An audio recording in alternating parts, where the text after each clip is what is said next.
Senator Robin Padilla claimed that today's youth are depressed and admitted that he only recently encountered the word depression. That admission alone is alarming. For a lawmaker, someone involved in shaping national policy, to publicly say this suggests a lack of research and understanding of a serious public health issue. This kind of statement is especially dangerous in a country where many Filipinos already have limited access to mental health education.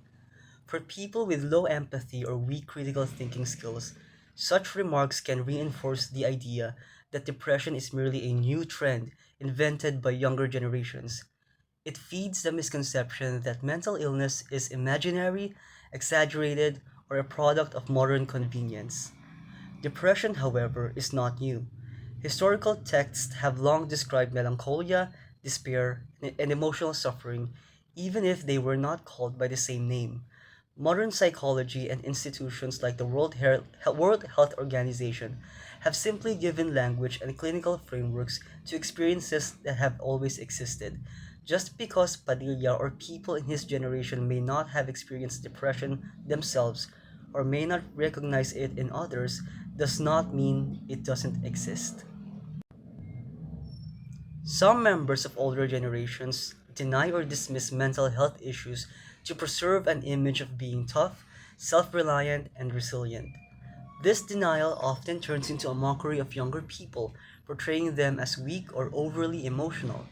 That dynamic is exactly what we are seeing now, and it is fueling the generational conflict currently unfolding online. Padilla went further by claiming that today's youth are more sensitive and easily overwhelmed, blaming gadgets and parenting. While there is some partial truth here, studies do show that younger generations report mental health struggles more frequently. But this explanation is overly simplistic. Social media and screen time can contribute to stress, but they are not the sole causes. Gen Z is growing up under far more intense pressures than previous generations did at the same age.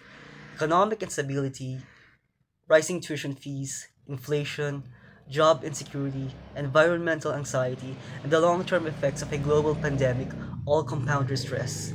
Many also face extreme academic pressure from standardized testing and fierce university competition.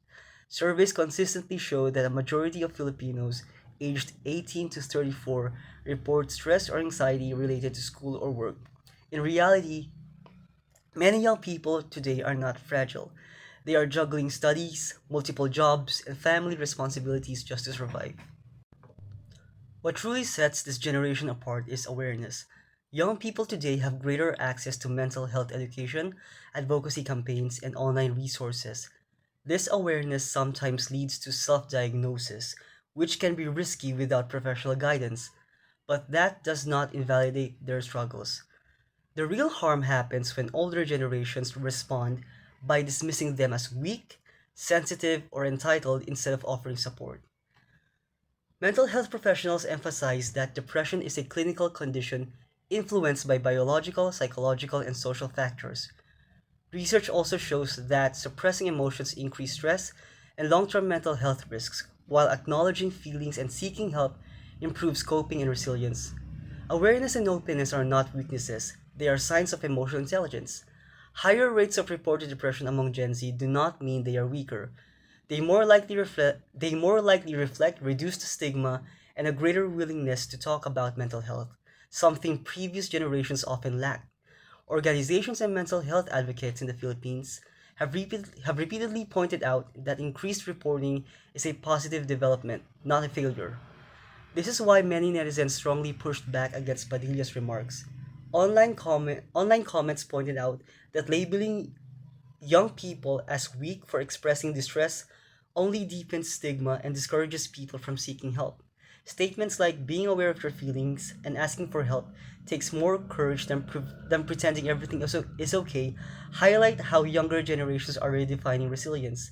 Ultimately, the problem with Padilla's statements is the dismissive framing over the ignorance. His remarks shift all responsibility onto the youth, turning a complex social and public health issue into a moral failure of an entire generation. Instead of encouraging dialogue and shared accountability, he reduces the issue to finger pointing. The result is a wider generational divide. Older people are emboldened to bully the young at the first sign of vulnerability, while younger people respond by questioning the intellectual and emotional capacity of their elders.